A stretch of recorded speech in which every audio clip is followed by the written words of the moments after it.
Hey everyone, my name is Kenji, and in this video I want to walk you through my investment banking cover letter. So this is the cover letter that got me multiple interviews at places like JP Morgan, Morgan Stanley, and Bank of America. It is true that in the end I ended up working at Goldman Sachs, where they didn't actually require a cover letter. Instead, they require the 300-word personal statement. And it is true, some investment banks require more essay-like questions, but the overall idea is still very much like a cover letter. So I'll also be attaching a cover letter template in case you want to use it for yourself. So before we get into the details, let's first look at the differences between a resume and a cover letter. So essentially in a resume, it should be much more factual, as in year one I did this, year two I did this, and it's more like a bio in that sense, whilst a cover letter has much more of a flow to it. It's more like a sales pitch where you have a whole story behind you as to why you want this job and why you're the right candidate. A cover letter is also a great place to explain yourself. So for instance, if you don't have amazing grades or if you study something that's not finance related, things like that, you can really convey them and put a good story to it during the cover letter, whilst it's not really possible in the CV, right? So you're probably wondering, which one is more important? Well, a CV is by far a lot more important. Basically, a CV is the one that when you get to the interview room, usually the person interviewing you has it ready, whilst the cover letter is just nowhere to be seen. But on the whole, cover letter, if you don't do it well, can still hurt you, can still get you rejected basically. But on the flip side, it's probably not gonna be the deal breaker. It's probably not gonna get you the job. Alright, so here's my cover letter. As you can see, it's only one page long. It doesn't occupy the whole page, but that's fine. You really only want to put whatever is relevant in there. And that being said, you can see that it's fairly simple. There's no fancy colors, there's no images, no things like that that can be distracting to the viewer. And that's really how they're meant to be for investment banking. In terms of sections, there's really 5 main ones. The first one's just the header or the contact details. Then you have the intro, so essentially who you are. After that, you're gonna have a section called why this company or why this position, why you're into it. Next up, you'll probably have something called a why you're the right candidate, basically, essentially your sales pitch. And then lastly, you might finish with a closing. But overall, between why this company and why you might sometimes flip that depending on how strong you are of a candidate and what kind of a compelling answer you have. And I'd say this cover letter structure not only applies to investment banking, but also to, say, management consulting or accounting or any other really like business-oriented role. Alright, so let's get into the details of each section. So for the header, this is really quite simple. Essentially, you have the recruiter's info on one side, so their email, their contacts, etc. And then on the other side, you're gonna have your own contact details. That might be name, email, address, things like that. But that said, in my case at least, I usually didn't know the recruiters there, so I didn't really have their emails, right? So I would just omit that part and you only have your own contact details, and that's fine. At least for me, it wasn't really a problem. That said, if you do have the recruiter's info or you've gotten in touch with that person before, then obviously put it, right? It's not gonna hurt your cover letter. Alright, so moving on to the intro section, here you just want to introduce yourself, right? So I was a full-time student, so that's essentially what I wrote, right?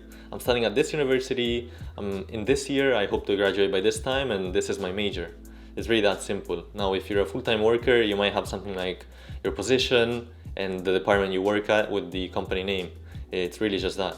Then after that, you want to add how you learned about this company. So maybe you had a networking event at your school, or you know the recruiter, or you know someone inside that's recommended you, things like that. If you do have them, make sure to put them.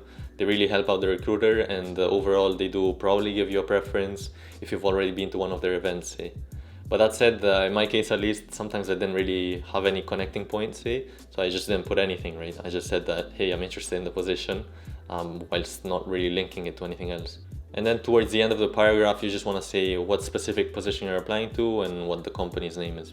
So after that, we have the why this company and why this position section. And here I typically have it first why this company, and then I might have why this specific role. So starting off with why this company, if I'm applying to Goldman Sachs, say, I might say something like, I want to gain exposure to some of the largest transactions in the economy, like most recently your Airbnb IPO where you were an advisor to, and things like that. So overall, you do try to give examples of some of the work that they do, so they really see that you're keen on it and you've done your research, right?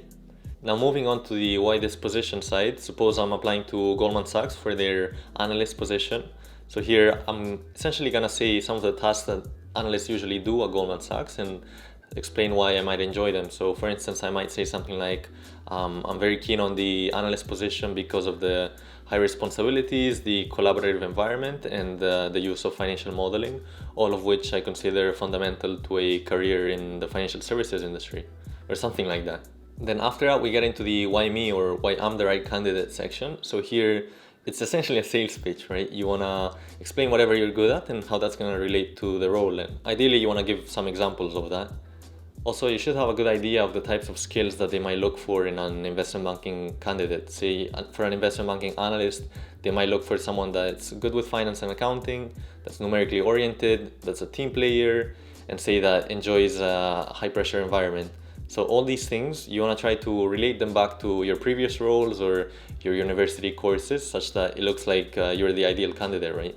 So in my case, for instance, if we look at my example, I previously worked at PwC in their financial audit team. So essentially the role is somewhat similar to the investment banking role, where I work with financial models, I work with accounting, and I worked with finance. So these are all things that are relatable to the role. That said, I realize most of you probably haven't worked at PwC.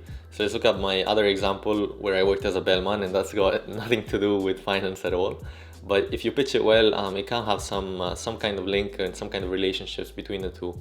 So for instance, in a bellman, you work as a team, right? On investment bank as well. So you say you're a team player, that's one. Number two, you might say you have attention to detail, right? If you work at a five-star hotel, say, that means that you're clearly attentive to what's going on and you want to deliver high customer service. That's the second one. Thirdly, you might say you have exposure to client interactions, just like investment bankers do. That's another linking point, and so on and so forth. So you kind of get the idea. You can use that for bartender role, say, you can use that for really anything that's people related. So yeah, that's how you kind of pitch it in order to become the ideal candidate. I also added a paragraph on my background. I felt like it added to the application. I speak 5 different languages, so that's something that they could look at favorably, hopefully. So if you have something that differentiates you, whether it's that you were an athlete, that you did really well in a math competition or whatever it is, if you feel like it's strong, then just put it in there.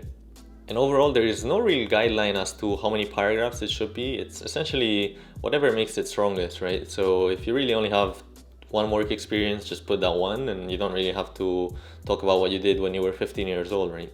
And then lastly, for the conclusion here, you just want to reiterate that you're keen on this position, that you really appreciate their time in reviewing the application.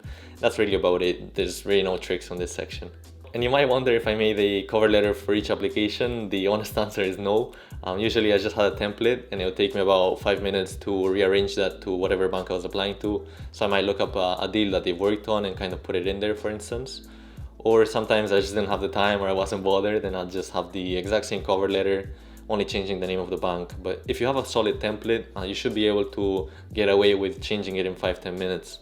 And honestly, if you're applying to say 25 positions or more, then you really don't want to be spending 1 hour on each cover letter, right? Also, another thing I did, which I found quite useful, was to have a cover letter for each industry that I'm keen on. So for instance, one of the industries was investment banking, obviously. Another one was real estate or accounting. And so I'd have one cover letter for each, showcasing and tailoring my skills to that industry, right? So yeah, that's the end of the video. Hope you found it useful. If you did, feel free to like and subscribe. And if you have any questions, do put them in the comments. I'll make sure to get back to you. And I'll hopefully catch you in the next one.